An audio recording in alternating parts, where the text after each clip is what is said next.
குறுக்க இந்த கௌசிக் வந்தா எங்க நிலவுகள் பல கோடே ஆனால் நீதாபூமே. அவனை சொல்லி நிறுத்துங்களா? அவன் நிறுத்துற அவன் வந்து கிடக்காமறா வர நிறுத்துற அவனை எதுக்குறா வரீங்களா? மகாபிரபு நீங்க எங்கே வந்துட்டீங்களா?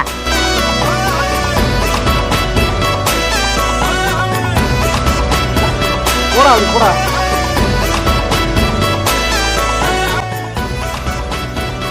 நமக்கு சோறு தான் முக்கியம்.